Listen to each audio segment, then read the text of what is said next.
Bueno, pues nada, muchísimas gracias, Javier, muchísimas gracias a todo el comité, porque la verdad es que cuando se habla de que el Instituto de Ingeniería de España está a la última, nada mejor que contar con el Comité de Inventiva y Creatividad, porque esto desde luego es la punta de lanza ahora mismo, y la verdad es que cuando uno lee el programa, que todos conocéis mejor que yo, pero claro, hablar qué es la computación cuántica, hablar de los circuitos cuánticos, en fin, de la inteligencia artificial, de los superconductores, de los átomos neutros, de las trampas de iones.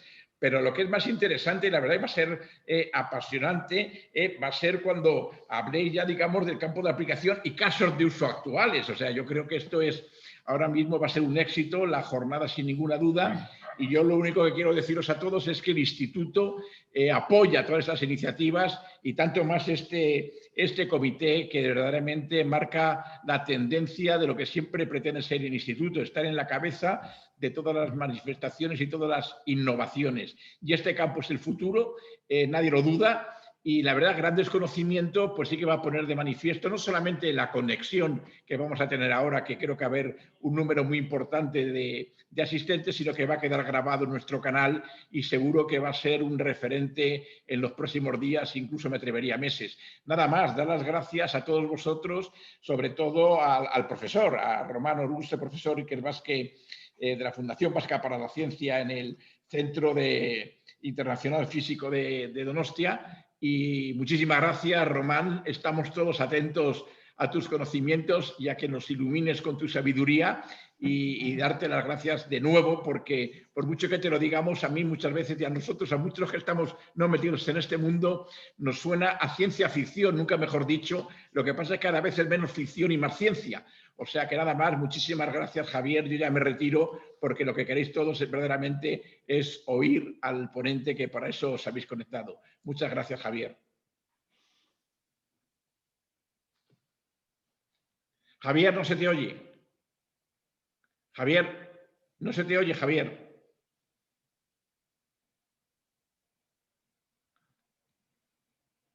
Javier.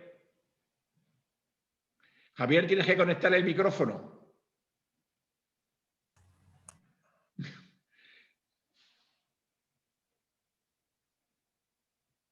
Javier.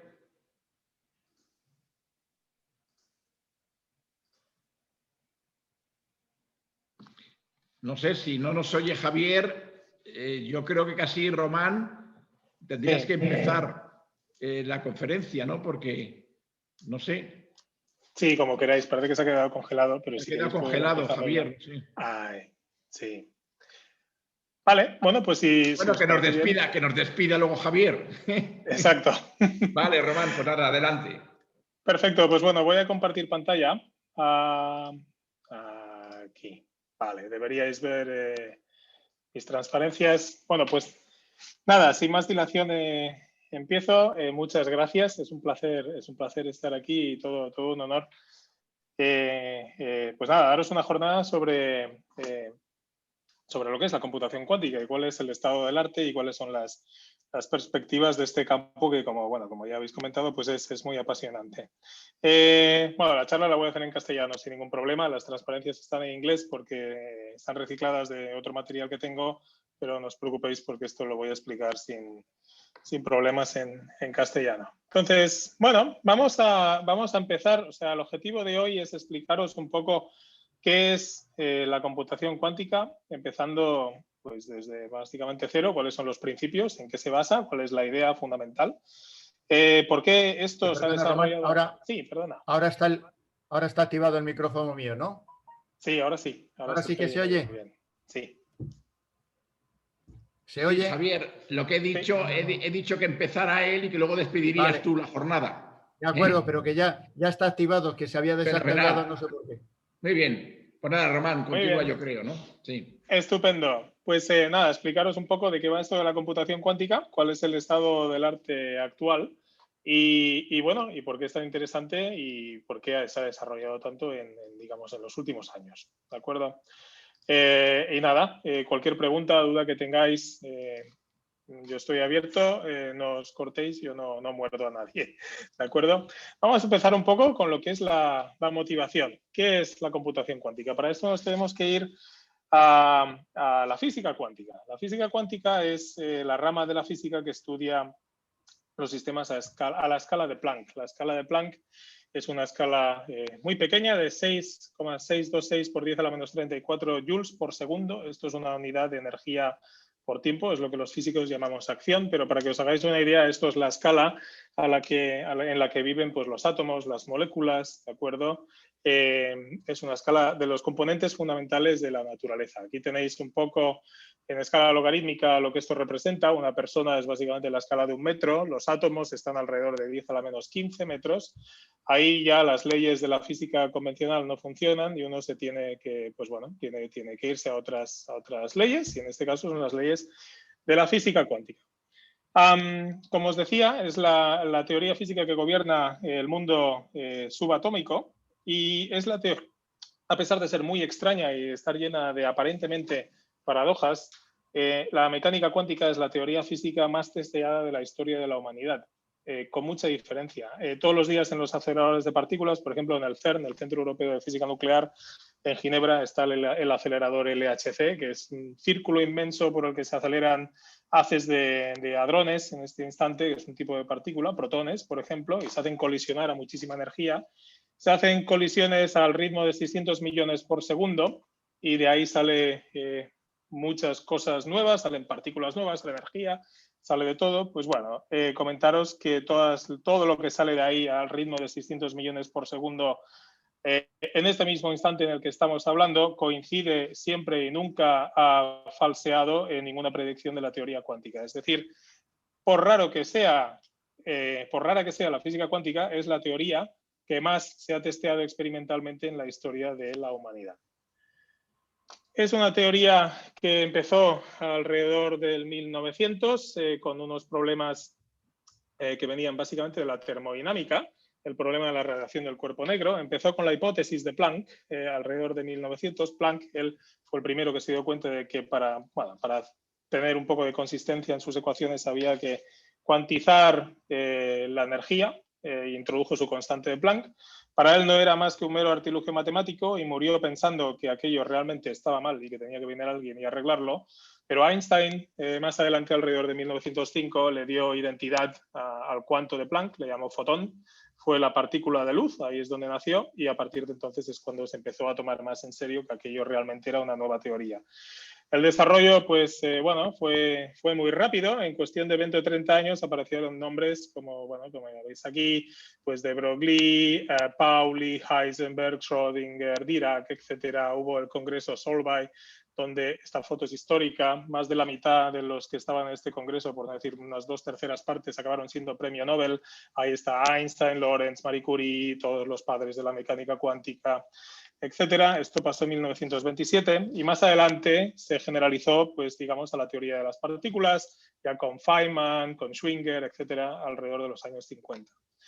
En medio de todo esto surgieron las primeras ideas de computación cuántica, porque como os comentaré más adelante, pues bueno, enseguida se vio que la física cuántica era en realidad una teoría que no solo nos hablaba sobre el mundo físico, sino que nos estaba hablando sobre cómo la naturaleza procesa la información a un nivel muy fundamental, al nivel de átomos, de moléculas, de partículas fundamentales, de electrones, etcétera, ¿no?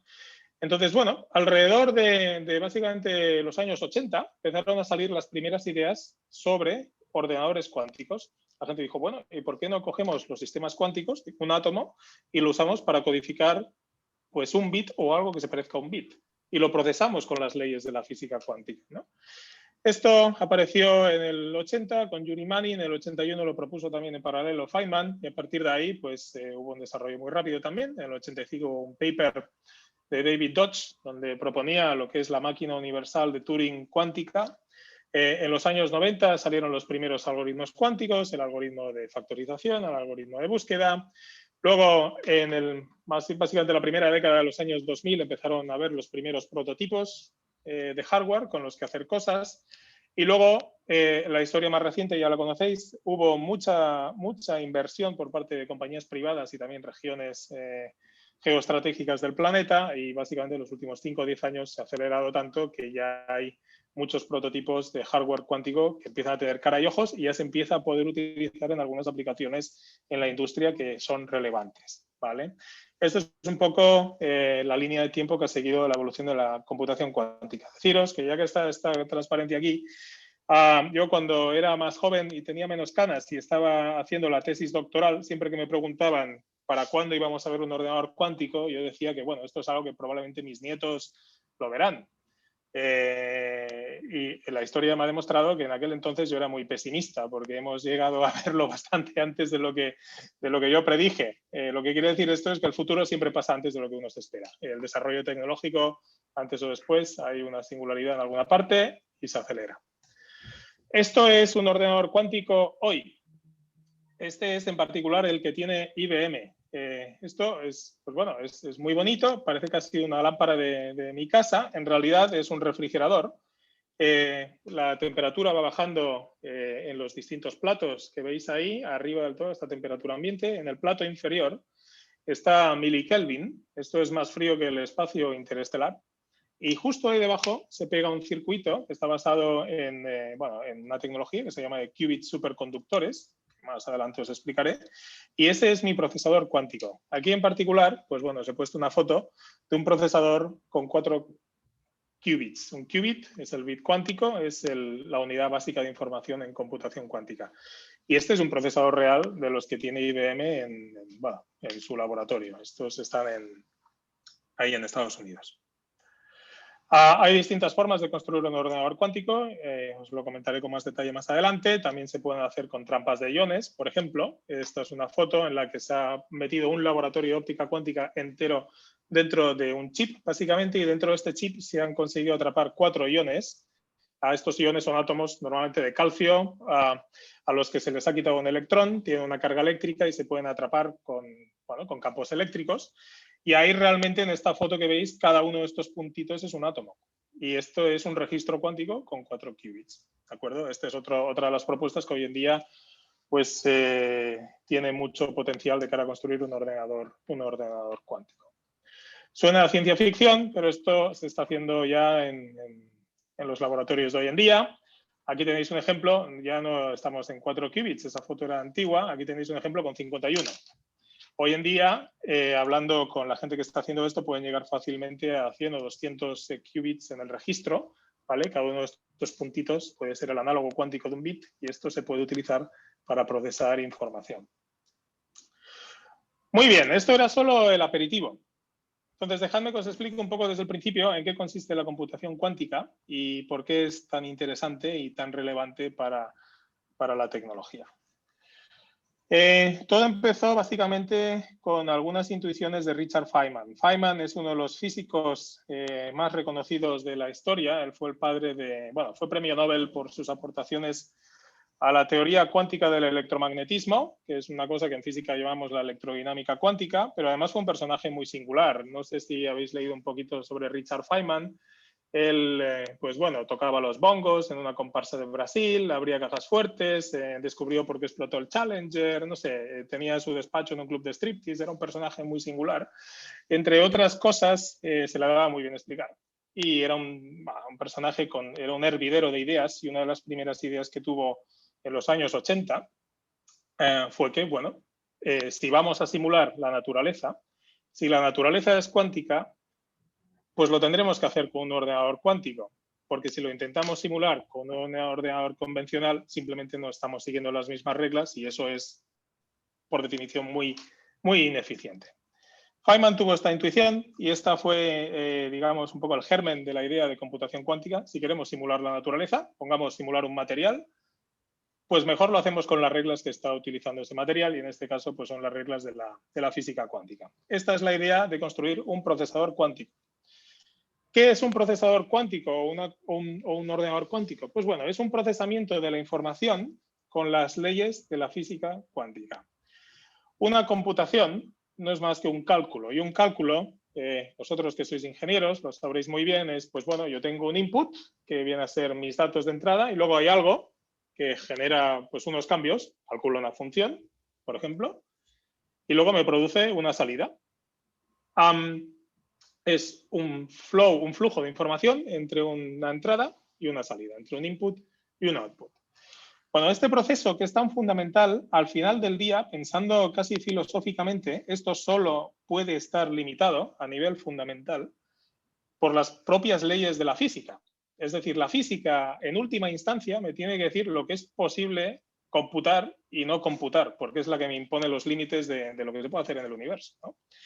Pues bueno, la naturaleza sabemos que es cuántica. Este es el límite que conocemos ahora mismo de cómo está construido el universo. Y esto nos quiere decir que los límites de lo que es computable y no computable nos viene dado por una cosa que debería ser una computación cuántica. Entonces, ¿qué es la computación cuántica? Computación cuántica es codificar la información en los sistemas cuánticos, es decir, átomos, moléculas, electrones, y procesarla siguiendo las leyes de la física cuántica, ¿de acuerdo? Que son muy diferentes a las leyes de la computación o de la física tradicional.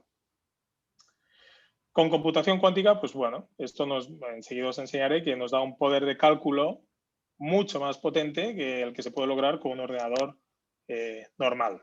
Por ejemplo, se puede lograr un paralelismo masivo. Y aquí os pongo un ejemplo bastante claro. Imaginaros que tenéis una cerradura y un conjunto de, no sé, 10 llaves, por ejemplo, y tenéis que adivinar cuál de estas llaves es la que abre la cerradura, ¿no? Pues bueno, un ordenador normal, lo que vendría a ser la computación en serie, una CPU normal, lo que haría sería probar todas las llaves una a una hasta que encuentra la que abre. La computación paralela lo que haría sería decir, bueno, tengo 10 llaves, pues lo que hago es pongo 10 CPUs iguales, las copio, ¿no? Y actúo con las 10 llaves en paralelo en estas 10 cerraduras y alguna abrirá, ¿no? Entonces, esto no es más que computación en paralelo. Y bueno, es muy eficiente en términos del tiempo, por supuesto, pero en términos de recursos, de memoria, pues bueno, esto es muy ineficiente. ¿Qué ventajas me puede traer la computación cuántica aquí? Pues bueno, me puede traer la ventaja del paralelismo cuántico. Los sistemas cuánticos tienen una propiedad que es que se pueden desdoblar en paralelo, en distintas opciones. El paralelismo viene intrínseco dentro de la propia descripción del sistema y el propio sistema se puede desdoblar en distintas opciones. Si habéis oído alguna vez la paradoja del gato de Rödinger, que está vivo y muerto a la vez, etcétera. Esto es exactamente a lo que me refiero. Un sistema cuántico puede estar perfectamente y siempre que yo no lo perturbe o lo mida en lo que los físicos llamamos una superposición de distintos estados en paralelo.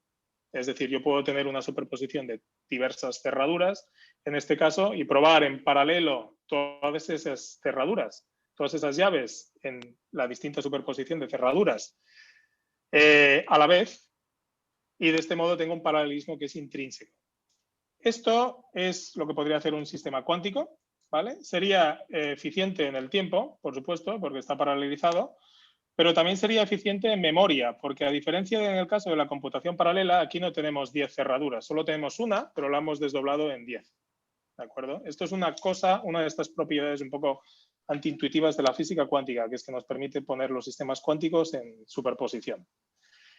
Esto ya podéis ver que si lo trabajamos bien nos puede dar, y lo tratamos matemáticamente, nos puede dar pie a procesar la información de forma mucho más eficiente a cómo se puede procesar con un ordenador clásico convencional. Bueno, esto es muy bonito y ahora la idea es, bueno, ¿y esto cómo lo implementamos? ¿Cómo podemos fabricar un modelo que nos implemente esto a la práctica?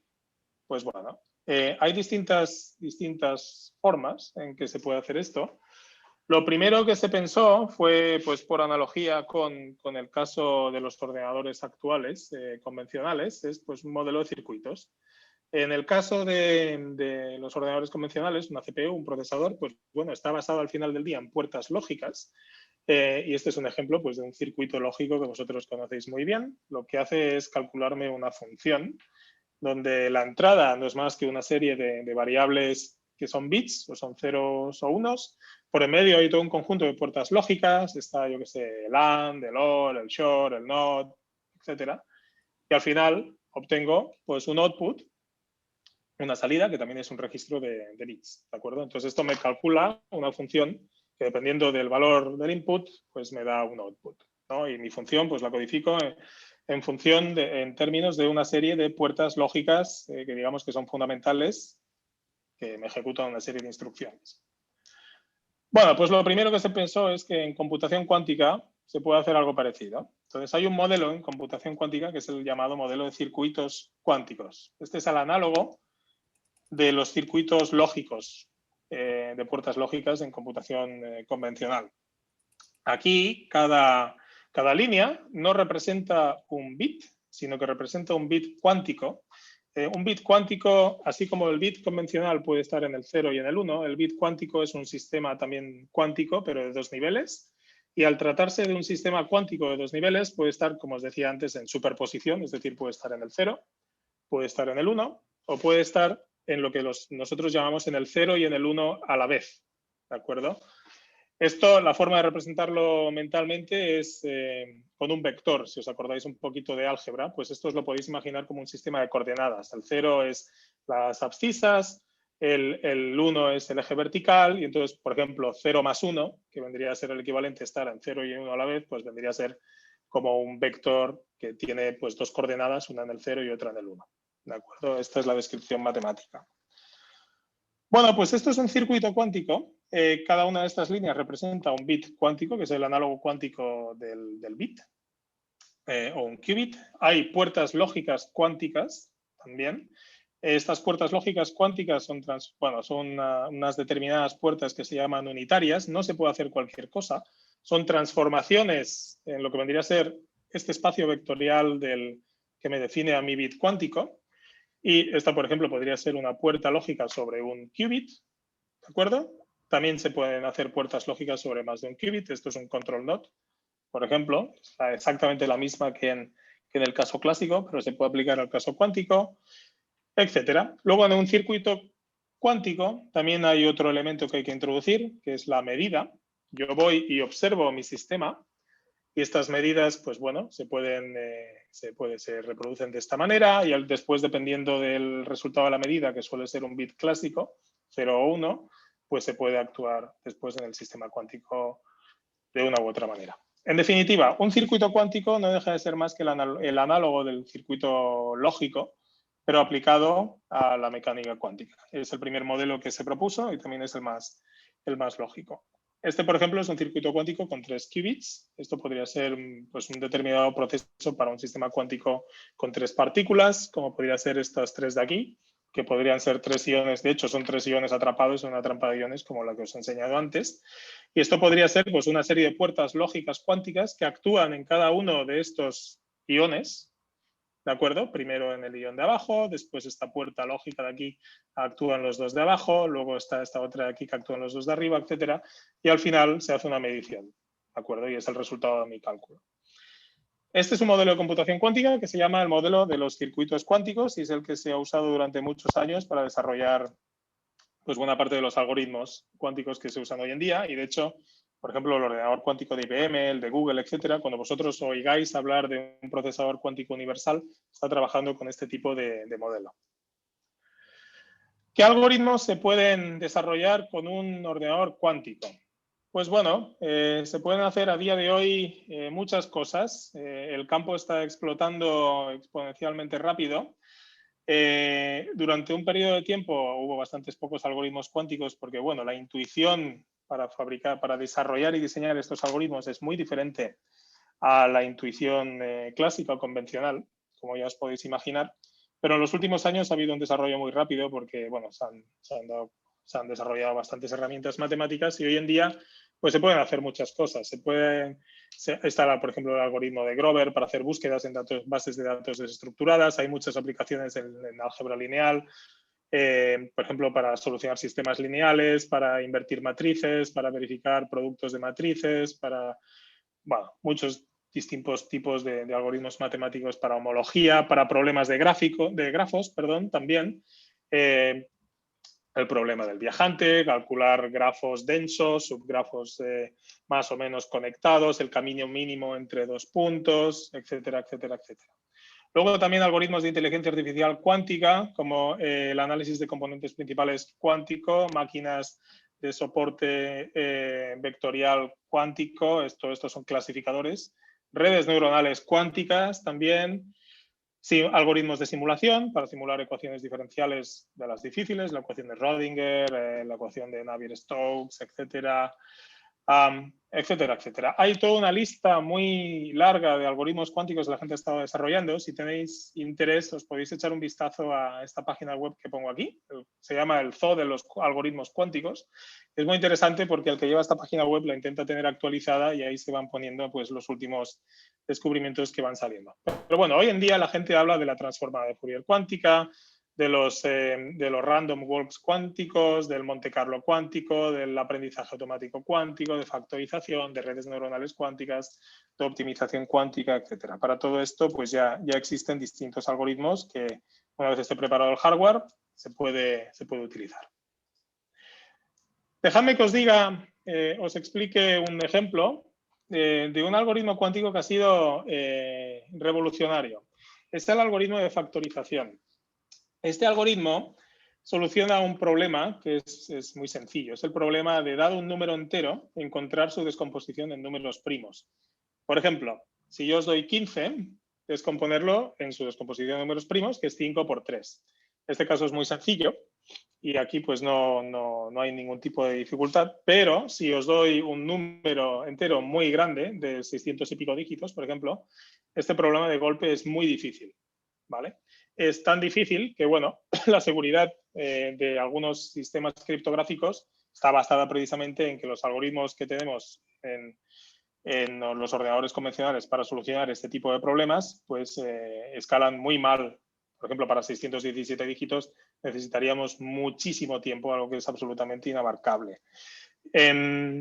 La seguridad de muchos sistemas criptográficos, como os decía, está basada en esto, el sistema RSA, sin ir más lejos. Y bueno, la historia fue muy interesante porque en 1994 Peter Shor, que era por entonces un trabajador en los laboratorios Bell, pues bueno, encontró un algoritmo cuántico para factorizar números en tiempo polinómico. Esto quiere decir poderlo factorizar en un tiempo que es abarcable de tener un ordenador cuántico. Tan importante fue este descubrimiento que al año siguiente ganó la medalla Fields en matemáticas. Hoy en día Peter Shor, pues bueno, está en el MIT y ahí sigue haciendo muchas aportaciones a computación cuántica. El problema de factorización es tremendamente importante, no solo en el plano tecnológico, sino también para los matemáticos. Aquí os pongo una cita de Gauss, que también se pensó mucho este problema y no logró encontrar una forma eficiente de factorizar. Y llegó incluso a decir en esta cita de 1801, si os la leéis un poco con calma, que el problema de distinguir los números primos de los compuestos y de resolver, bueno, de encontrar la factorización en números primos, es uno de los problemas más importantes y útiles de toda la aritmética. Y después Gauss continuó encima diciendo que la dignidad de toda la ciencia parecía decir que deberíamos dedicar cualquier tipo de ayuda a solucionar este problema. Es decir, Gauss en 1800 más o menos nos estaba diciendo que, bueno, da igual a lo que te dediques, deja lo que estés haciendo y ponte a trabajar en factorización, ¿de acuerdo? Y lo decía Gauss, que no era cualquiera. Ya os podéis imaginar que cuando Peter Shor encontró su algoritmo de factorización, pues bueno, hubo una revolución. Shor es matemático, estaba trabajando en teoría de números, conocía muchos teoremas que se podían aplicar. Dicen las malas lenguas que le tocó de revisor científico de un artículo de un algoritmo cuántico que básicamente le inspiró bastante y lo encontró. Encontró un algoritmo cuántico de factorización en tiempo polinómico. Y de ahí que, bueno, pues automáticamente ganó la medalla Fields. Aquí está Peter Shor, para que veáis que lo que os digo es verdad, explicando su algoritmo en una conferencia. Lo que hizo Peter Shor fue algo muy inteligente, fue reducir el problema de factorización a un problema menor, por así decir, que era el de encontrar el periodo de una función, de un determinado tipo de función modular. ¿De acuerdo? Este problema era muy duro para los ordenadores clásicos, convencionales. No se puede solucionar en tiempo polinómico en el tamaño del input. Pero para los ordenadores cuánticos, pues sí que se podía hacer. Y en particular, pues encontró un circuito cuántico que lo solucionaba. Tenía distintos ingredientes, que no os voy a comentar aquí, pero tenía todo un registro de bits cuánticos, una serie de operaciones a 1 y 2 qubits. Al final había un ingrediente muy interesante, que es una transformada de Fourier cuántica, que es un análogo de una transformada de Fourier discreta, que la inventó él. y se puede implementar eficientemente, y bueno, demostró que efectivamente su algoritmo funcionaba. Fue una revolución este algoritmo, es un algoritmo del 94, y he de decir que a partir de entonces, fue una singularidad, porque a partir de entonces la gente se dio cuenta de que de tener un ordenador cuántico, esto ya no es simplemente un experimento de laboratorio de ciencias. De tener un ordenador cuántico, esto tiene implicaciones tecnológicas tremendas, porque podemos desencriptar los códigos que estamos usando para cifrar nuestras transacciones en el día a día, y de golpe pasa a tener una aplicación industrial, tecnológica e incluso militar. De ahí que de golpe se despertara el interés por la computación cuántica. Por poneros un ejemplo del tiempo que tarda el algoritmo de factorización en factorizar, aquí tenéis pues, el tiempo, es el eje vertical, el número de bits para describir el número que tienes que factorizar está en el eje horizontal. El mejor algoritmo que podemos utilizar hoy en día en una máquina normal es esta línea de aquí, que crece exponencialmente con el tamaño del sistema. Ya podéis ver que para un número de básicamente pues 400, 500 bits, el mejor algoritmo hoy en día, pues a lo mejor me tarda del orden de 10 años, pero si me voy a 700, 800 bits, pues a lo mejor tardo 1000 años en poder factorizar, porque el crecimiento es exponencial. Mientras que con el algoritmo de Shor el crecimiento es mucho más suave, es de hecho polinómico, y con los procesadores cuánticos a la velocidad de reloj que tenemos hoy en día, pues bueno, un número con 1000 bits, ¿de acuerdo? Se podría factorizar en poco menos de unos minutos, de acuerdo con estas estimaciones. Es un cambio de paradigma. Aquí tenéis unos números un poco más actualizados para un número de 617 dígitos, como algunos de los estándares que se utilizan hoy en criptografía.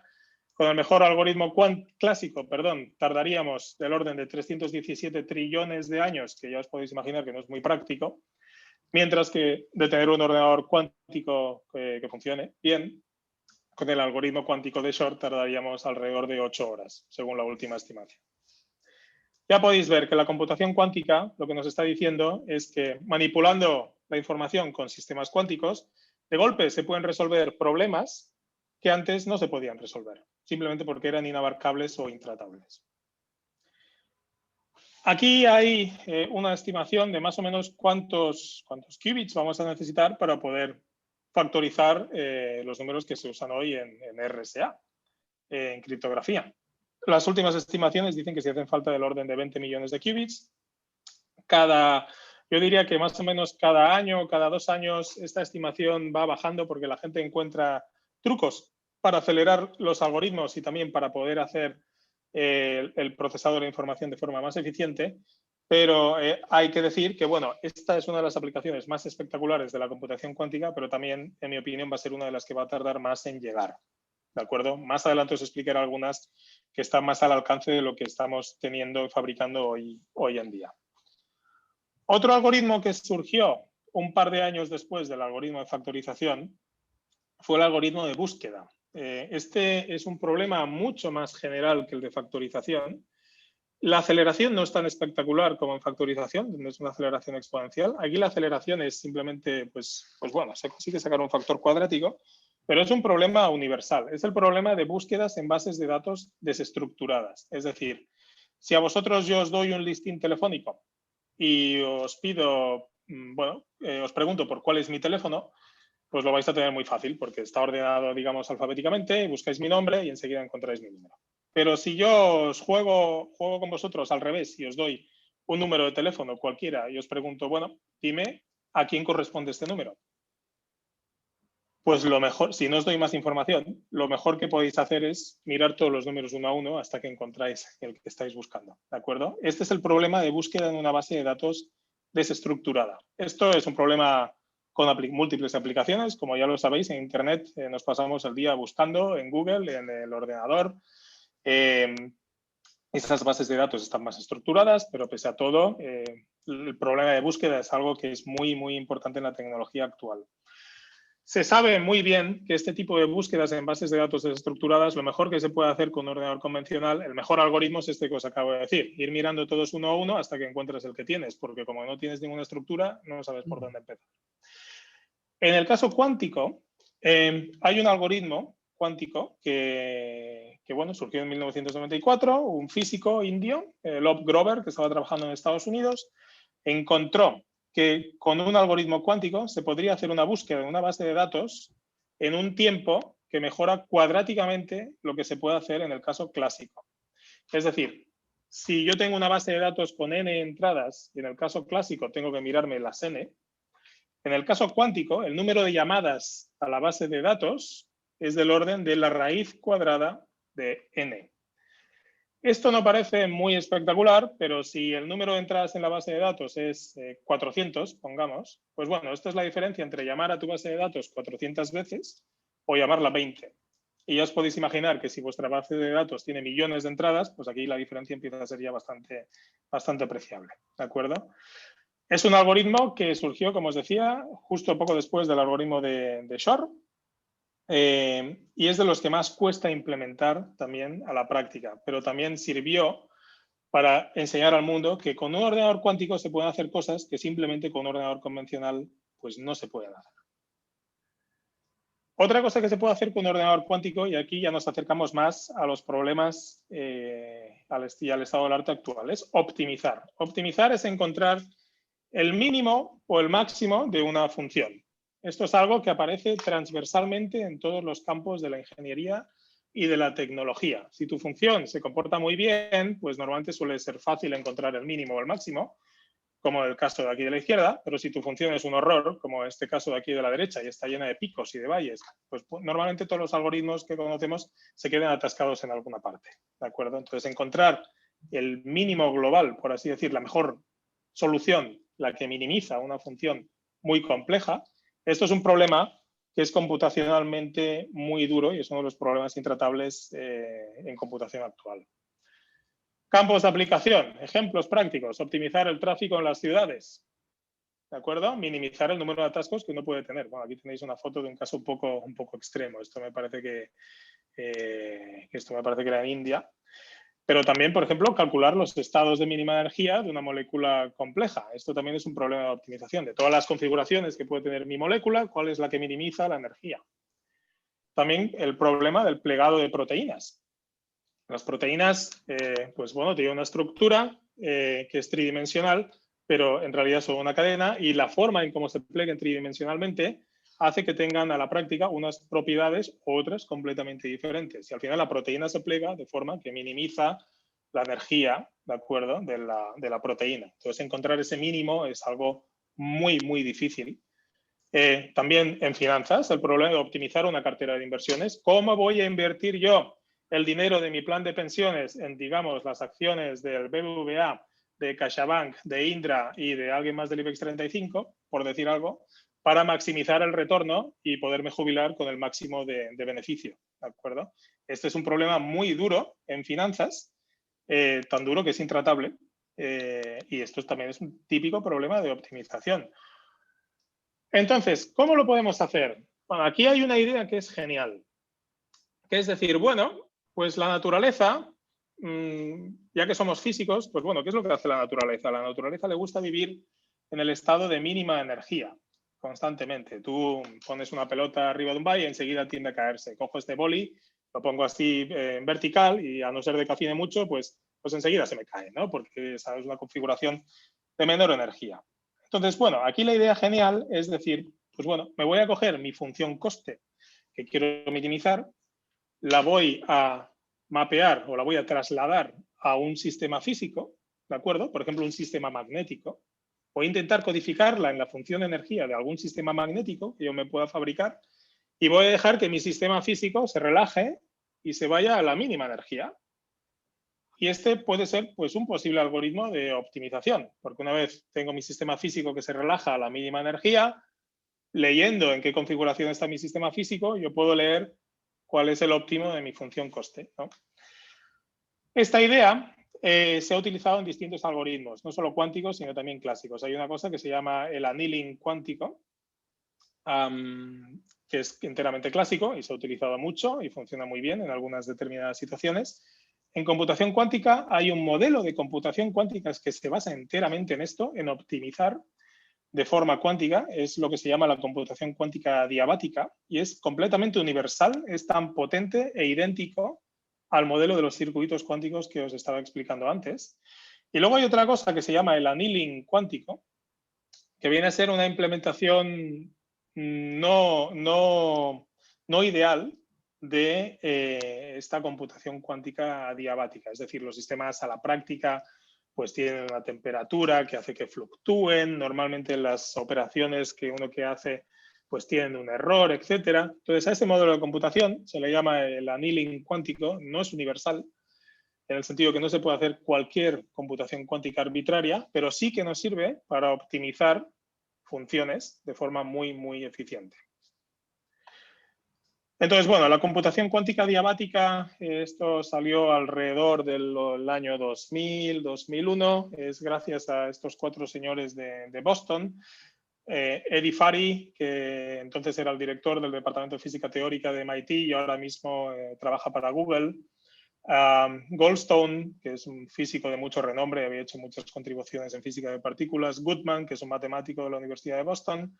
Y Zipser, que es un informático también de la Universidad de Boston. Ellos propusieron un modelo de computación que está muy cerca de lo que hacemos los físicos, que es decir, tenemos un sistema físico con una determinada energía, pues vamos a cambiar los parámetros del sistema de forma que nuestro sistema físico codifique la función que queremos optimizar y vamos a dejar que el sistema se relaje. Hasta ahí.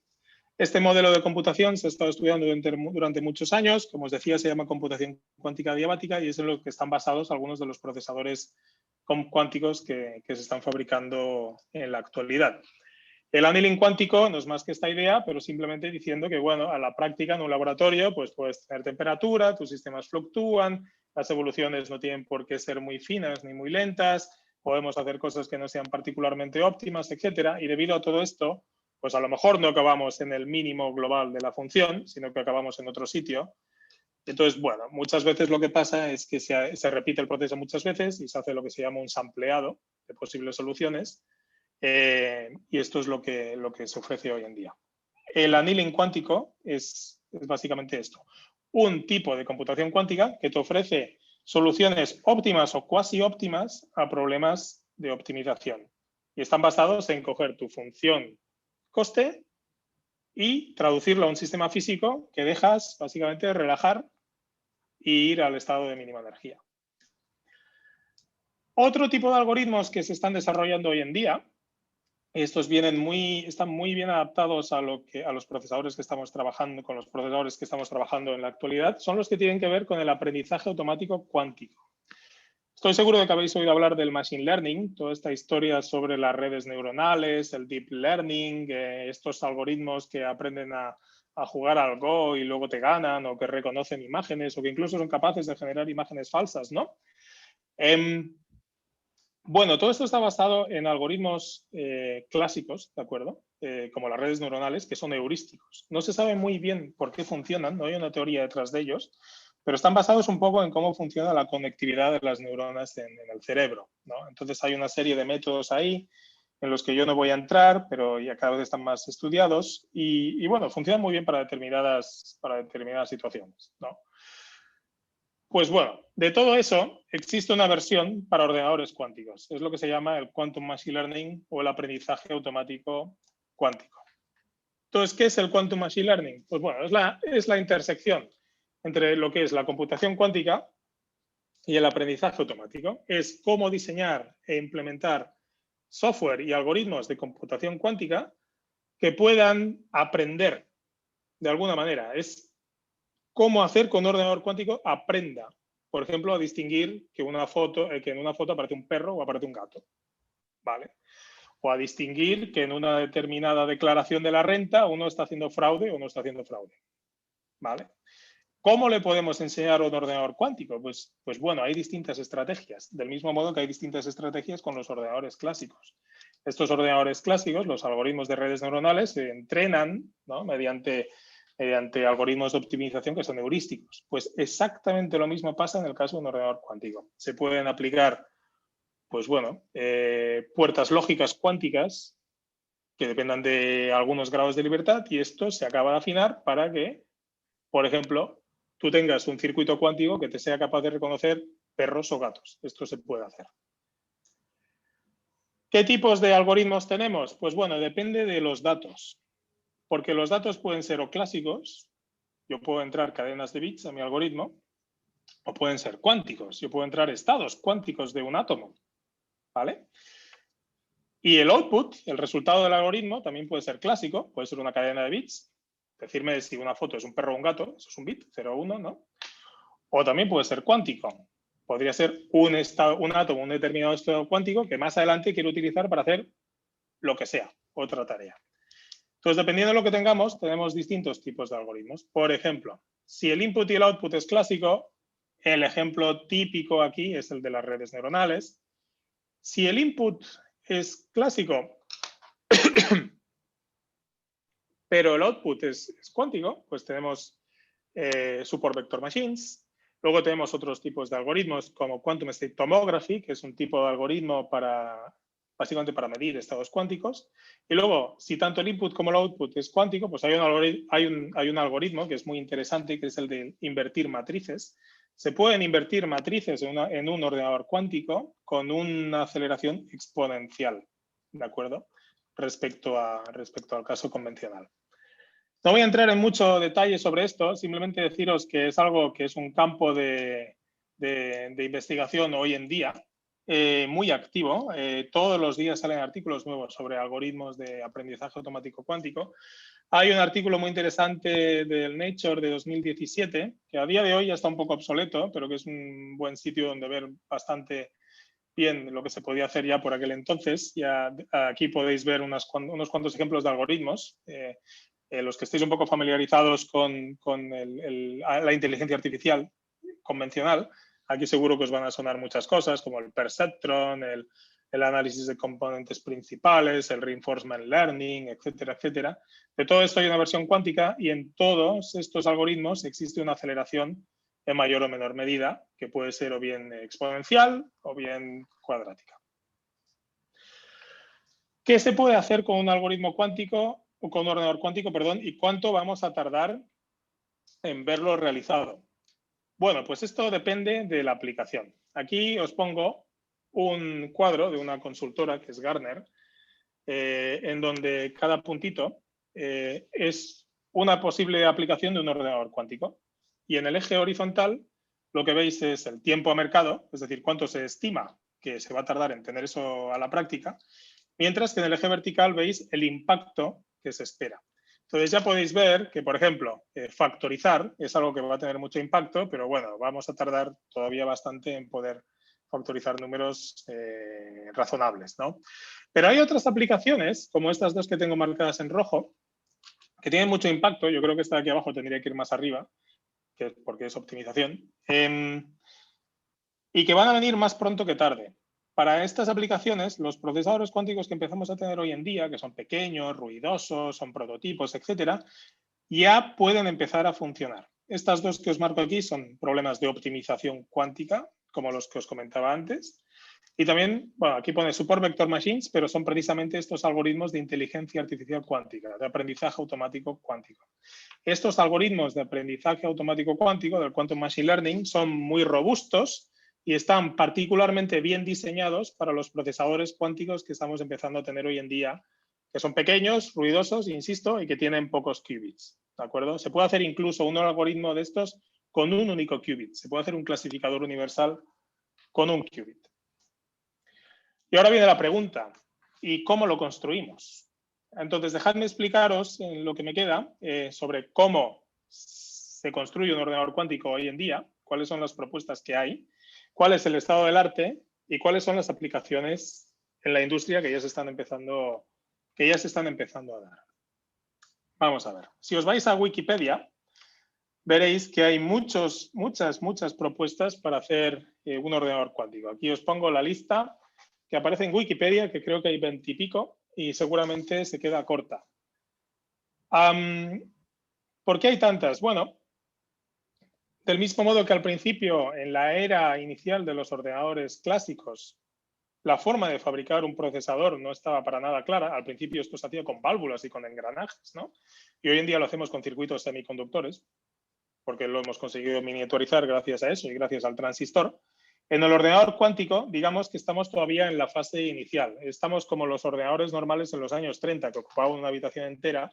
Pues esa es la fase en la que nos encontramos hoy en día con los ordenadores cuánticos. Todavía no tenemos claro cuál es el hardware o la forma de construirlo que va a quedar como un estándar. Sí que hay distintas propuestas y hay algunas que funcionan mejor que otras, pero simplemente el hecho de que haya tantas demuestra, como os marco aquí, que bueno, la computación cuántica, a pesar del progreso rápido que está teniendo, todavía está en su infancia. Entonces, unas cuantas propuestas que se están desarrollando a día de hoy y que son las que están funcionando mejor. Bueno, antes de eso, comentaros esta idea de John Preskill, es la de qué tipo de procesadores tenemos hoy en día. Son los que la gente llama NISQ para Noisy Intermediate Scale Quantum Device. Estos son los procesadores que tenemos en la actualidad. Son pequeños, son ruidosos, tienen una escala más o menos intermedia y, bueno, no funcionan universalmente para resolver cualquier cosa. Entonces, el desarrollo de la tecnología, sobre todo el software, hoy va en dos direcciones. Por una parte, va en la dirección de decir, bueno, vamos a hacer corrección de errores, vamos a intentar mejorar la fiabilidad de todo lo que estamos haciendo aquí y que esto pueda escalar con muy poco error hasta que podamos tener un ordenador cuántico universal con el que podamos hacerlo todo. Pero la otra opción que se está desarrollando hoy en día es decir, bueno, pues estos son los procesadores que tenemos, que son pequeños y ruidosos, ¿no? Vamos a intentar diseñar software o algoritmos cuánticos específicos para estos procesadores. Y esto es lo que se llama la era del NISQ, ¿de acuerdo? Aquí entran, por ejemplo, los algoritmos de aprendizaje automático cuántico que os estaba comentando antes. Los clasificadores cuánticos son algoritmos que están específicamente bien adaptados para los procesadores que tenemos hoy en día. Y las aplicaciones que se están buscando hoy en día de computación cuántica van en esta dirección. En decir, bueno, este es el hardware que tenemos, ¿qué podemos hacer con él? Muy bien, algunas propuestas de hardware. La primera es utilizar lo que se llaman los qubits superconductores. Aquí mi estado cuántico de dos niveles, de 0 y 1, es una corriente superconductora, es básicamente un material que se enfría a muy baja temperatura y puede conducir la electricidad sin ningún tipo de resistencia. Se puede hacer un dispositivo que se llama SQUIT, que es un dispositivo cuántico mediante el cual se pueden poner corrientes superconductoras bien circulando en una dirección o bien en el otro. Este es un sistema cuántico, se puede poner incluso en superposición de corrientes en una dirección y en el otro. Y esto es lo que define lo que digamos hoy en día un qubit superconductor. Esto es lo que está trabajando, por ejemplo, con lo que está trabajando la gente de Google, de IBM, la gente que más está sonando hoy en día. Aquí tenéis el circuito que os he puesto antes, es de este tipo, donde tenéis cuatro qubits superconductores aquí directamente en un chip.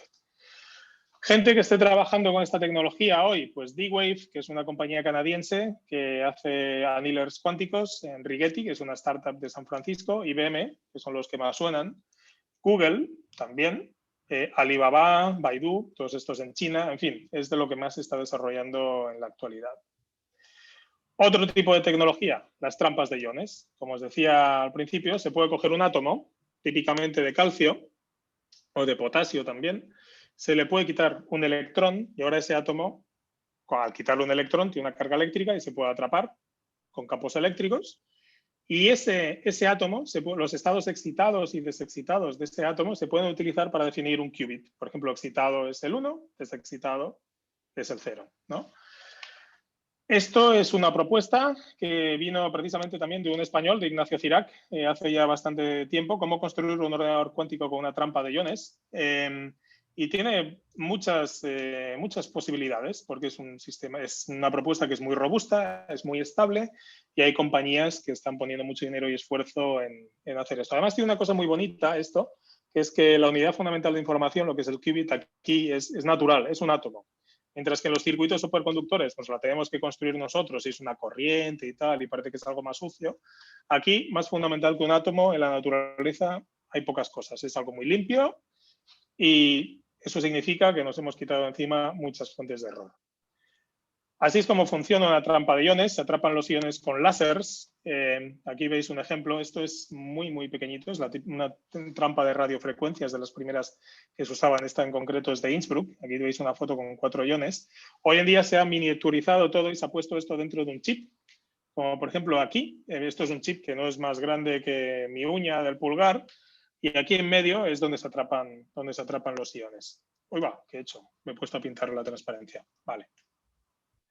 Compañías que están trabajando en esto, pues bueno, hay una que es muy interesante, que es IonQ, de Estados Unidos, más adelante os hablaré de ella. Honeywell, que es un gigante del sector tecnológico. Y en Innsbruck, los de la Universidad de Innsbruck han levantado una spin-off, que es Alpine Quantum Technologies, que también están trabajando en ellos. De hecho, estos amigos de Alpine están incluso poniendo este sistema en racks. En racks, exactamente igual que se construyen pues, los supercomputadores hoy en día, que se ponen los procesadores pues, uno detrás de otro. Y os podéis imaginar que si lo intentamos poner en racks es para paralelizarlo todo y hacer un sistema más potente. Otra propuesta de hardware es con átomos neutros. Esto está basado en un tipo de átomo en física que se llama átomos de Rydberg, en donde se coge el electrón, que básicamente está en la última capa, se excita muchísimo, se manda a la estratosfera del átomo, por así decir, y de repente el átomo se hincha mucho,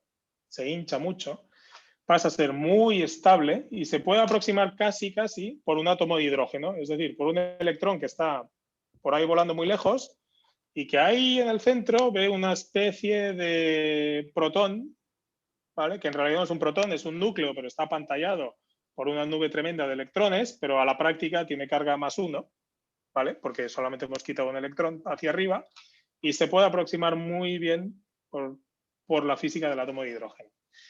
Estos átomos, sin entrar en detalles, en física atómica tienen muchas propiedades interesantes, interaccionan de una manera muy específica, son muy estables, etcétera, y con ellos también se puede construir un ordenador cuántico.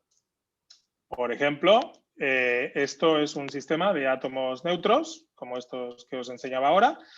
Ya os podéis imaginar que esto lo han hecho los franceses porque se han construido la Torre Eiffel átomo a átomo, como podéis ver en la foto de abajo a la izquierda. Fijaros que ahí la escala es de 90 micrómetros de altura, ¿de acuerdo?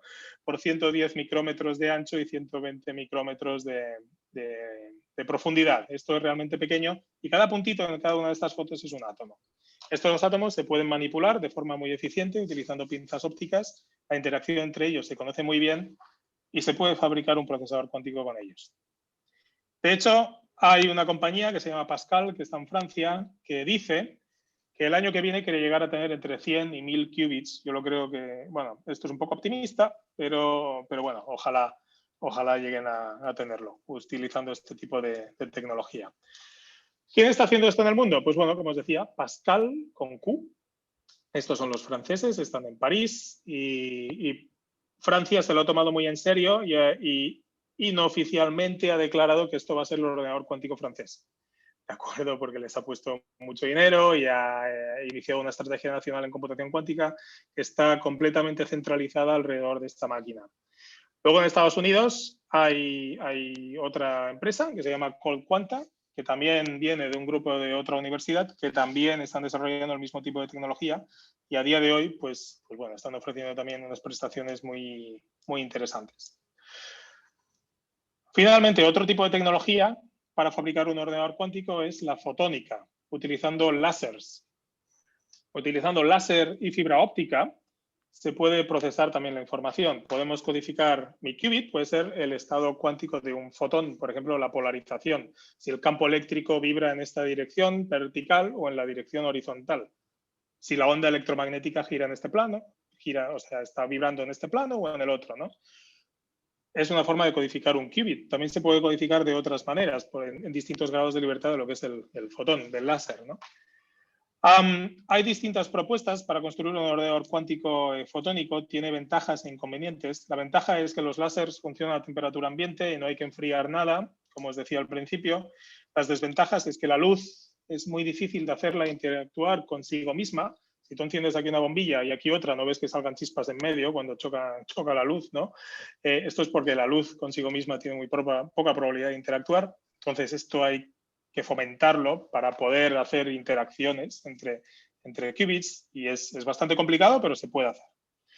Entonces, hoy en día, inicialmente un ordenador cuántico fotónico parecía una mesa de óptica cuántica como esta que tenéis aquí en la izquierda. Hoy en día todo esto se ha miniaturizado en un chip que de nuevo no es más grande que una uña de mi dedo, como este chip que veis aquí a la derecha, ¿de acuerdo? Aquí justo en el centro es un chip de óptica cuántica donde se transmiten láseres por todas partes y se opera con ellos. Todo esto que veis por aquí alrededor no es más que fibra óptica para que entren los láseres y para que salgan, ¿de acuerdo?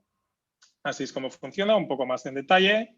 Son simplemente circuitos ópticos en donde está uno, pues bueno, esto está lleno de espejos, también de prismas, etcétera, pero al final acaba siendo a escala del chip y con esto se puede manipular la luz. Hay muchas compañías, bueno, hay bastantes startups que han salido alrededor de esta tecnología. Yo creo que las más importantes hoy en día son Xanadu, que está en Toronto. Es una startup que ha salido allí, que está haciendo computación cuántica fotónica y tiene una tecnología que ya empieza a estar muy desarrollada. Y también PsiQuantum, que, bueno, estos eran ingleses, salieron y hace un par de años o así que se llevaron la sede a Silicon Valley para captar más inversión, hasta donde yo entiendo.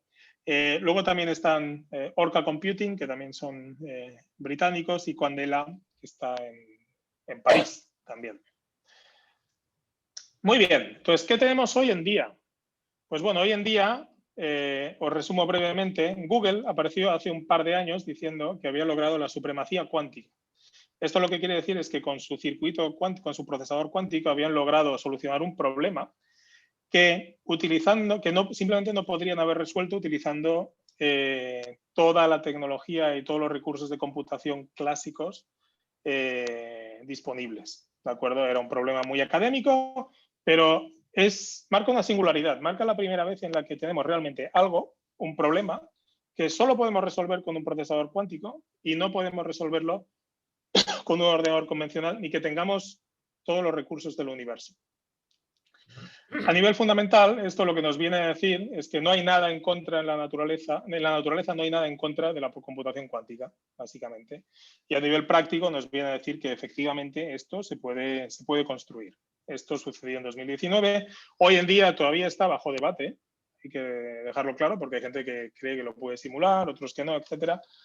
Pero bueno, lo que hay que reconocer es que es un hecho muy remarcable y a día de hoy Google tiene uno de los procesadores cuánticos más potentes. Así es como está evolucionando el número de qubits en función del tiempo. Ya veis que hubo un acelerón bastante rápido entre 2006 y 2017. Hoy en día esto está un poco desactualizado porque en 2019 se llegó a 53 con el procesador de Google. Hoy en día andamos entre 60 y 70, depende a quién le preguntes. Se cree que las aplicaciones industriales masivas vengan alrededor de 5 o 10 años, pero como os comentaba antes, esto al final depende de la aplicación. Yo creo personalmente que para algunas va a venir antes.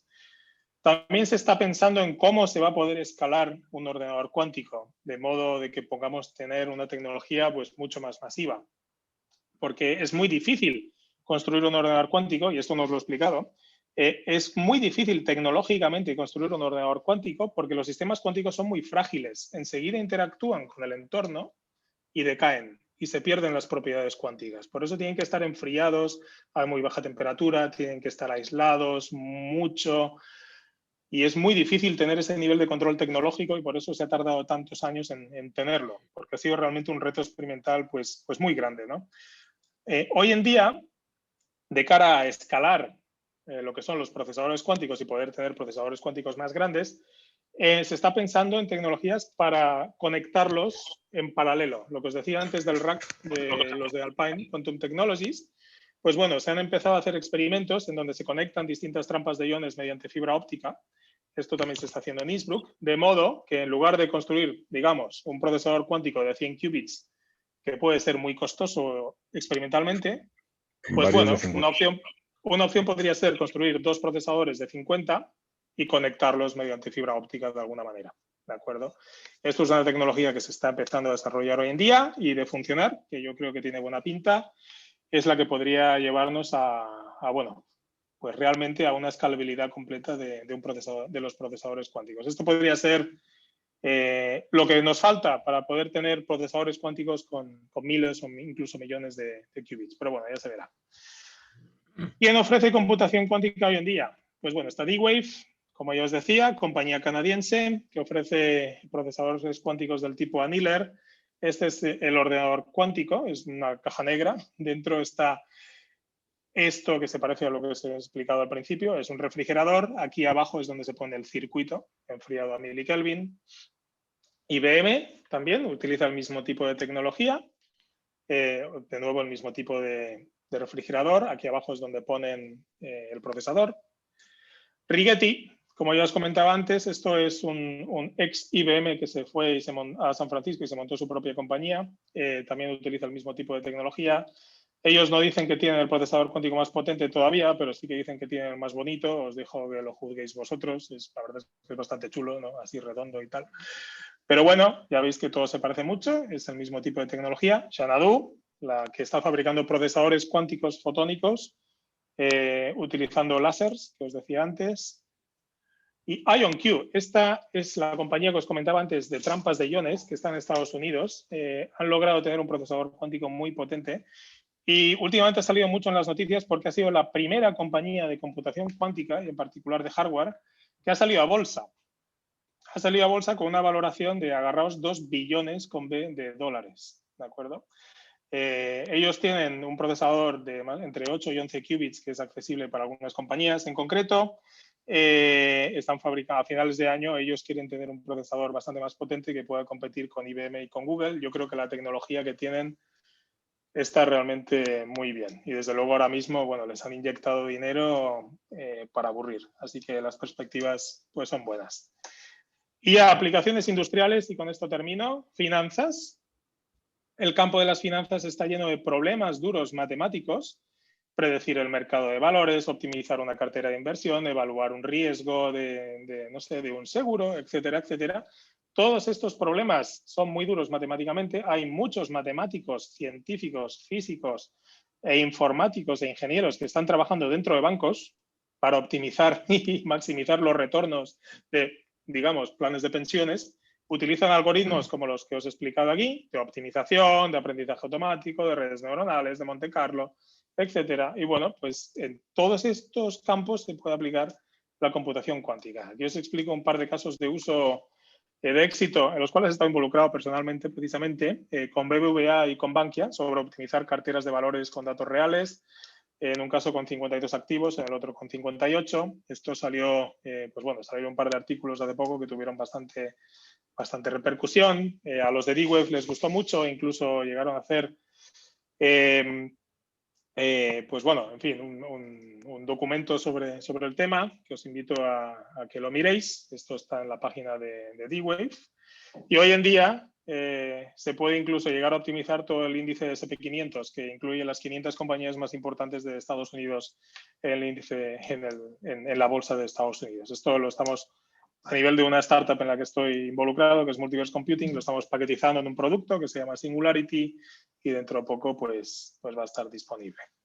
También en química, obviamente, simular sistemas y materiales. Hay una compañía que se llama OT Lumionics, que se me ha olvidado poner aquí el logo, que está utilizando ordenadores cuánticos para diseñar nuevas moléculas para pantallas táctiles, ni más ni menos.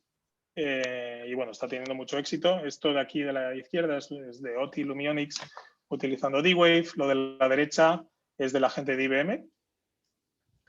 También en movilidad hay muchas pruebas de concepto de compañías de computación cuántica y compañías de automoción, por ejemplo. Mercedes ha trabajado con Google y con IBM. Volkswagen ha trabajado con D-Wave. Hizo algunas pruebas de concepto muy interesantes sobre cómo optimizar el tráfico de los taxis o las rutas de los taxis en Pekín para ir del centro de Pekín al aeropuerto, por ejemplo. Ford ha trabajado con la NASA. NASA compró un ordenador cuántico a los de D-Wave y bueno, ha estado haciendo sus cosas. Toyota ha trabajado con D-Wave, BMW ha trabajado con una compañía de software que se llama QCware, etc. Aquí las aplicaciones son múltiples. Se puede desde optimizar el tráfico hasta diseñar nuevas baterías para coches eléctricos e incluso nuevos algoritmos de inteligencia artificial para vehículos autónomos, planificación de rutas, etcétera, etcétera, etcétera. Aquí debajo os he puesto unos cuantos links que si queréis os lo podéis mirar, si más adelante os paso las slides para que bueno, aprendáis sobre el tema. Hay básicamente cualquiera que importa algo en el campo de de la automoción ha hecho alguna prueba de concepto ya en computación cuántica. En logística, la logística de un puerto, por ejemplo, optimización de carga y descarga de contenedores, la logística del tráfico aéreo, la logística del tráfico marítimo, todas estas cosas, también de hecho el puerto de Hamburgo ha empezado a hacer algunas pruebas de concepto en computación cuántica. Aquí el puerto de Bilbao, pues bueno, es uno de los más importantes de España también, creo que es el cuarto, creo que también ha estado empezando a pensar hacer alguna cosa. En fin, en logística hay opciones para aburrir, ¿de acuerdo? En problemas de optimización.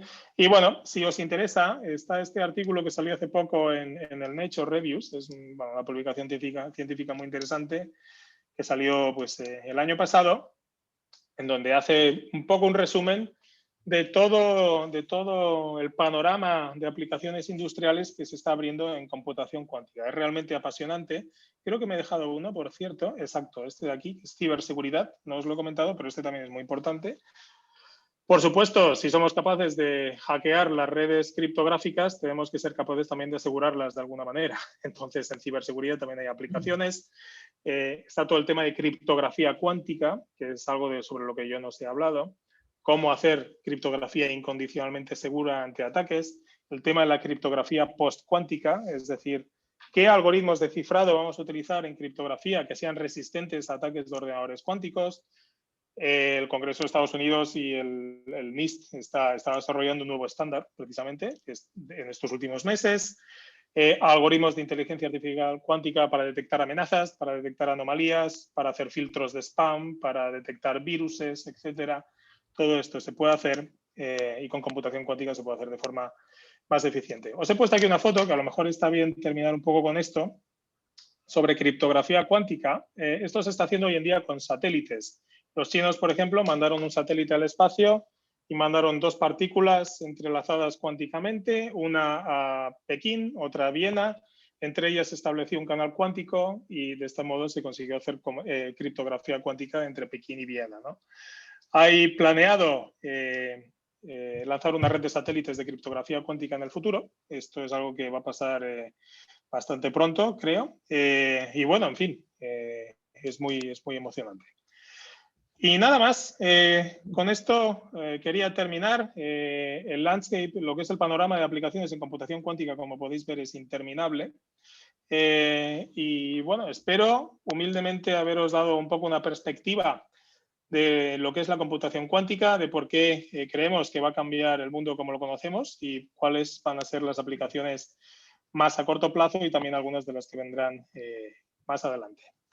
Muchas gracias por vuestra atención. Muy bien, Román. ¿Se me escucha? Sí. ¿Se escucha ahora? Sí. ¿Se me escucha? Sí, perfectamente.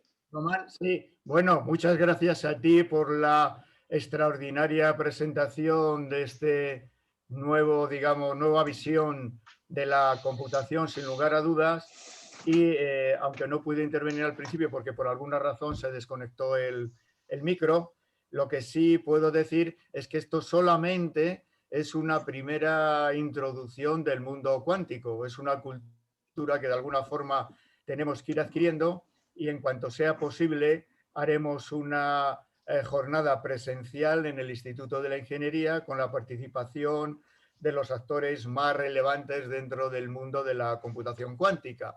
O sea que hay que estar preparados, digamos, para lo que venga posteriormente. En este momento podemos hacer algunas preguntas en relación con la presentación. Aquí veo en el chat, no sé si ves tú algo más, Román, ves algunas preguntas, ¿no? Sí, a ver, que me lo pongo por aquí, un momentito, a ver que me aclaro con las ventanas. Wow, vale, ahora veo el chat. Enhorabuena y gracias por la presentación, pero habrá otros.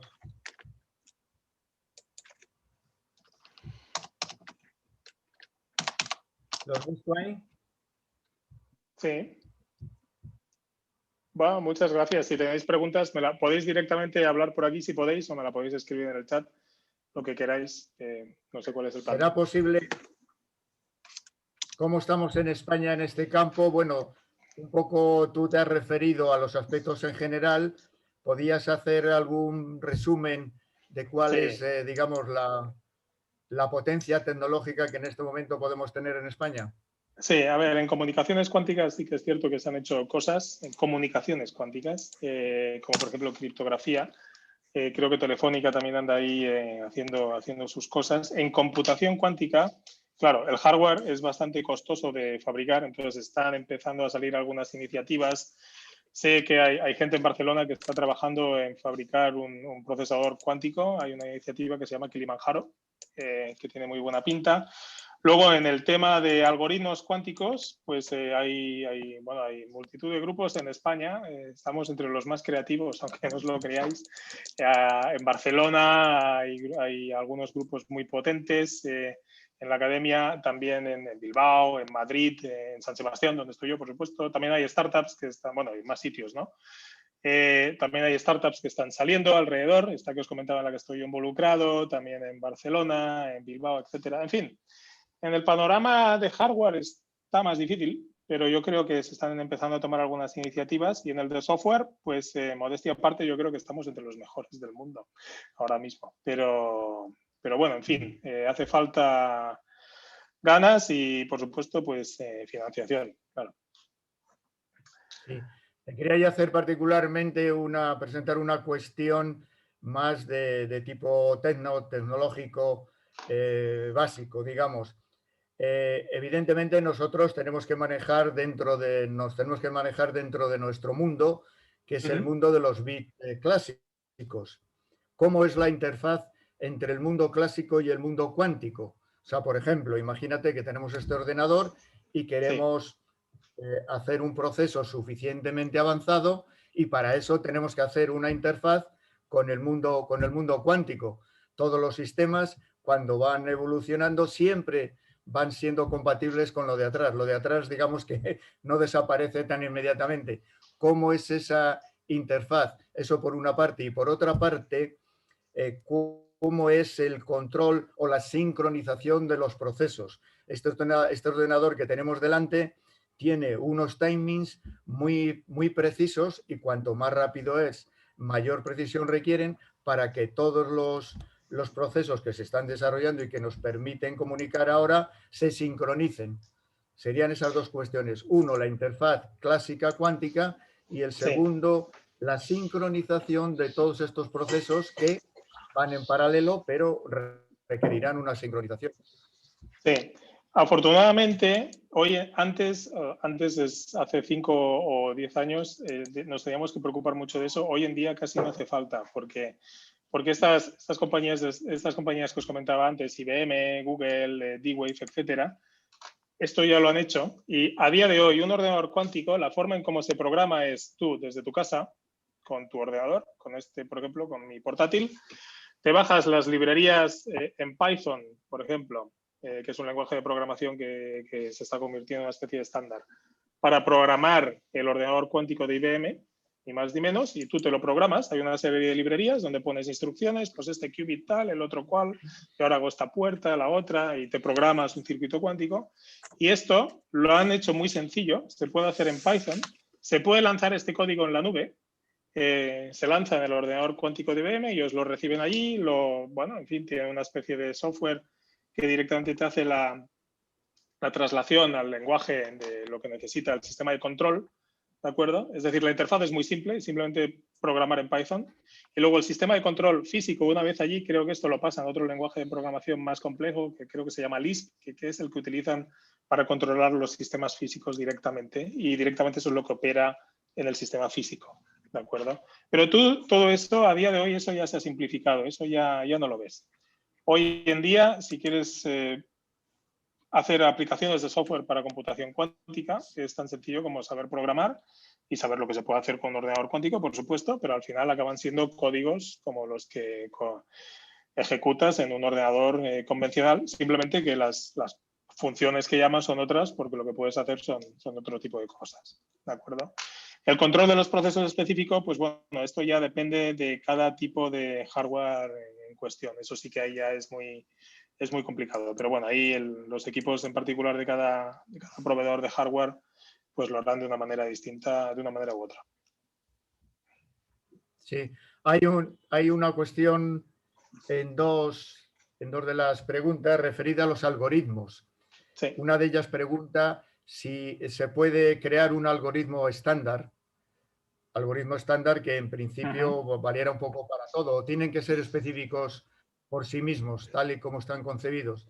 La otra cuestión relacionada con ello es si un algoritmo o cualquier algoritmo puede funcionar en cualquier equipo, en cualquier hardware que se haga. Algo parecido a lo que ocurre actualmente con los ordenadores clásicos, que el software va por su lado y los ordenadores siempre son válidos para cualquier software y para cualquier aplicación. Ese mundo nuevo va a facilitar también estas compatibilidades y entornos comunes de aplicación y de funcionamiento. Sí, a ver, respecto a la primera pregunta, un algoritmo universal, hombre, pues que yo sepa, no, yo creo que cada algoritmo soluciona un problema distinto, ¿de acuerdo? Por ejemplo, pero bueno, eso también pasa en el caso convencional. Tú tienes un algoritmo para diagonalizar matrices, pongamos, y otro algoritmo para hacer una transformada de Fourier, ¿vale? Son algoritmos diferentes. Los puedes reducir a bloques fundamentales, pero al final los algoritmos en sí son distintos, aunque a lo mejor puedas utilizar uno para hacer lo otro. Eso no, una cosa no quita la otra, ¿no? Pero no, en principio los algoritmos... Sí. Si puede haber, yo creo que la pregunta iba si al menos puede haber una base común y después una parte específica. Sí, es algo en lo que todavía se está investigando hoy en día. Parece que hay algunos principios básicos universales de los algoritmos cuánticos, esto es cierto. Y además creo que hay un paper, hay un artículo de la semana pasada precisamente que habla sobre esto. O sea, esto es un tema que está todavía en investigación. Durante mucho tiempo en algoritmos cuánticos se han estado dando palos de ciego porque no se sabía exactamente cuáles eran los principios básicos que hacen que un algoritmo cuántico pues funcione, ¿no? Hoy en día ya se empieza a tener un poco algunas ideas generales universales. Por ejemplo, optimización cuántica es algo muy genérico, ¿no? El aprendizaje automático cuántico también es algo muy general. Ahí es una serie de ideas muy genéricas y con eso se pueden construir es una especie de meta-algoritmo, ¿vale? Y con eso se pueden construir pues casos de uso más específicos. En fin, en definitiva, creo que todavía no para todas las aplicaciones de computación cuántica, pero sí que para muchas ya se empieza a ver que hay como una especie de familias universales. Entonces, la segunda pregunta era sobre el hardware, me habías preguntado, ¿verdad? ¿Me la puedes recordar? Sí, la posibilidad de utilizarlo en distintos hardware. Sí, efectivamente, sí. Sí que se pueden utilizar. A ver, hoy en día hay dos tipos de ordenadores cuánticos. Están los ordenadores cuánticos universales, que son los que usan el modelo de circuitos cuánticos. Y ahí tienes a IBM, Google, Rigetti, en fin, casi todas estas compañías que he dicho. Y luego tienes y luego tienes los annealers cuánticos, que es lo que hace D-Wave, que son este procesador cuántico que lo único que hace es optimizar, ¿de acuerdo? Entonces, para optimizar los algoritmos de quantum annealers, pues los corres en D-Wave y ya está. Los demás, sí que se puede utilizar universalmente y cualquier algoritmo cuántico que tengas, en principio deberías de poder utilizarlo en todas las plataformas que se están desarrollando. El mismo algoritmo que corre en Google lo puedes correr en IBM, en Rigetti, en IonQ, en Alpine, etcétera. En principio sí. Y es más, voy a decir, hoy en día se está tendiendo ya a tener una especie de estándar. Hay lenguajes de programación o librerías como la que ha desarrollado IBM, que se llama Qiskit, desde la cual ya puedes llamar a distintos procesadores cuánticos, lo que los informáticos llaman backend, ¿de acuerdo? Tú programas con eso y le dices, pues esto lo quiero correr en IBM, o lo quiero correr en Xanadu, o lo quiero correr en IonQ, ¿no? Y esto ya se puede hacer. En algunos casos específicos está esto de Qiskit, también hay unas librerías que se llaman PennyLane, que funciona muy bien y bueno, parece que se está empezando a tender a una especie de estándar en cuanto a programación, lo cual facilita mucho las cosas, la verdad, porque hasta hace un par de años, cada proveedor de hardware te daba sus librerías y tenías que aprenderte 10 tipos distintos de librerías dependiendo de donde quisieras trabajar, ¿no? Y hoy en día parece que se está empezando a llegar a una especie de estándar. Muy bien. Un tema que no se ha comentado, por lo menos demasiado en la presentación, ha sido el tema del entrelazado. Y nos pregunta uno de los asistentes virtuales que un qubit que acabe en un entrelazado cuántico y no esté controlado podría causar, digamos, un mal funcionamiento del sistema. Ese posible entrelazamiento, ¿cómo se puede controlar para que ocurra cuando tiene que ocurrir y no ocurra en las condiciones normales de funcionamiento? Exacto, esto es algo que no he explicado, pero me alegro mucho por esta pregunta porque así tengo la oportunidad. El entrelazamiento cuántico es la correlación cuántica, ¿de acuerdo? Es la forma en cómo se correlacionan los qubits entre ellos. Y es una correlación que es puramente cuántica y no tiene un análogo clásico. Es una de las cosas que hace el ordenador cuántico más potente. Es lo que hace que los qubits se hablen entre ellos y se acoplen entre ellos. Si tú tienes un registro y un montón de qubits y tú lo aíslas de todo el universo y lo que quieres es que se correlacionen mucho entre ellos y que ahí haya mucho entrelazamiento, ¿no? Lo que no quieres es que estos qubits se entrelacen con el universo que está afuera, porque entonces ya lo hemos fastidiado. Si se entrelazan con el ruido, de golpe pues empiezas a tener ruido dentro de tu sistema, decaen, etc. Entonces, ¿esto cómo se consigue? Pues con mucho cuidado. Por eso los procesadores cuánticos han sido tan complejos de fabricar, porque estamos intentando fabricar un sistema que podamos entrelazar y correlacionar muy fuertemente dentro, pero que esté básicamente aislado del resto del universo. Y esto es muy difícil de hacer. Los sistemas cuánticos enseguida se acoplan al entorno y en cuanto se acoplan al entorno y tienes ese acoplamiento descontrolado, enseguida se te va de madre y decae. Y eso ya es ruido en tu sistema y te fastidia el cálculo. Sí, eso es un reto experimental. Por eso hay que bajar a veces tanto la temperatura, aislarlo de todos los campos magnéticos, etcétera, etcétera. Finalmente, y vamos a cumplir el horario estrictamente, una última cuestión. De todas las opciones de implementación de hardware que se han listado ahí, que son muchísimas, ¿cuál crees tú que sería un poco la triunfadora? Así como la electrónica que tenemos actualmente son circuitos de microelectrónica de distintos suministradores, pero bueno, fundamentalmente tienen el mismo principio. ¿Cuál es o cuál podrían ser los que tú crees que, digamos, se impondrán en un futuro? Porque todas pues es una buena pregunta. La respuesta 100% honesta es no lo sé. porque cada opción tiene cosas buenas y cosas malas. A mí, mirad, en computación cuántica nos falta por descubrir lo que sería el análogo del transistor. El transistor es lo que consiguió miniaturizar todos los procesos. Exacto. Claro, nos falta esa invención todavía. Yo creo que no tardaremos mucho en encontrarla, pero todavía nos falta eso, algo que nos haga realmente ser capaz de escalar la tecnología, ¿no? A mí, personalmente, me da la sensación, bueno, me gustan mucho todas las propuestas. La de circuitos superconductores funciona muy bien y ha funcionado muy bien hasta ahora. Parece que está llegando a una especie de saturación. La que me gusta mucho es la de trampas de iones, lo que están haciendo los de IonQ, Alpine Quantum Technologies, ¿de acuerdo? Y también la de átomos neutros.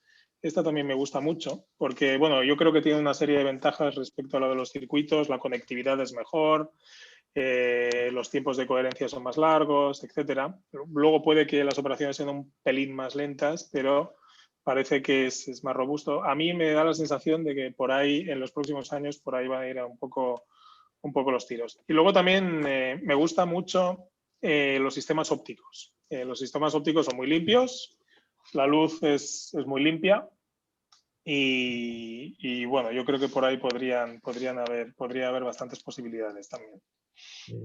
En ese tema ya sabes que mi inquietud en el año de pandemia ha sido investigar más sobre el fotón, pero yo soy un aficionado solamente. Finalmente nos pregunta otro asistente que cómo podría empezar a formarse en computación cuántica para uso industrial. Bueno, pues esto está muy bien. Pues Pues ahora mismo en la red hay muchos recursos. Hay cursos gratis de computación cuántica, de programación de Qiskit, que son las librerías de IBM. También, si os echáis un vistazo a la página de D-Wave, ellos tienen muchísima documentación que es gratis directamente sobre qué es un annealer cuántico, cómo programarlo con su lenguaje. Si te haces una cuenta en D-Wave, sin más, te dan 1 minuto de cálculo gratis. Y 1 minuto de cálculo es un montón porque cada cálculo es microsegundos, o sea que puedes hacer unos cuantos. Y con eso ya puedes empezar a jugar, ¿no?, con el procesador. En la página de Xanadu también hay muchísima información gratis sobre librerías de programación cuántica, sobre algoritmos cuánticos. Yo creo que este es un buen sitio para empezar. Luego también empiezan a haber másters especializados en programación y computación cuánticas. Creo que la UPC en Barcelona tenía uno. Aquí, en el País Vasco estamos también con algunas iniciativas. En fin, eso también son buenos sitios en donde empezar a formarse en el tema. Muy bien, pues muchas gracias de nuevo, muchas gracias a todos los teleasistentes y la cita vendrá posteriormente con una jornada presencial. Así que esperamos que tenga el mismo éxito que ha tenido la actual de esta tarde. Muchas gracias a todos. Muchas gracias a vosotros.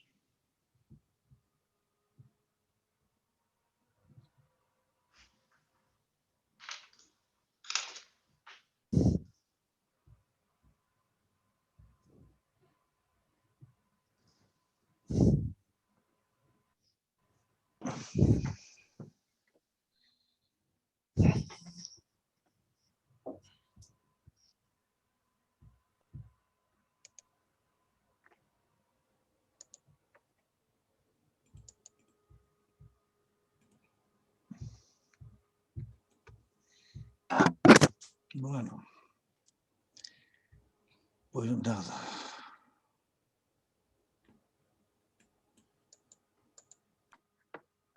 Javier, ¿nos puedes pasar la presentación?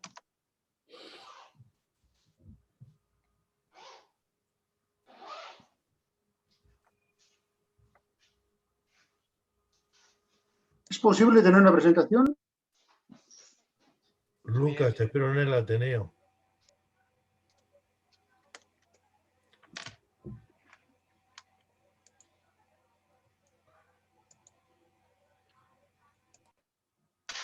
Javier, ¿nos puedes pasar la presentación?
Antonio Armero, ¿se me escucha? Sí, Javier, te escucho. Sí, tomo nota de la presentación, estará disponible en el Instituto de la Ingeniería. ¿Nos mandas un correo, por favor, y nos indicas el enlace para descargarla? Vale, yo indicaré allí al instituto porque tiene el correo tuyo, ¿no? Sí, entiendo que sí. Yo recibo correos normalmente. De acuerdo, pues ya se lo indicaré. Muchísimas ¿Vale? gracias. Muy interesante. Gracias. Sí, esto es solamente una primera sesión.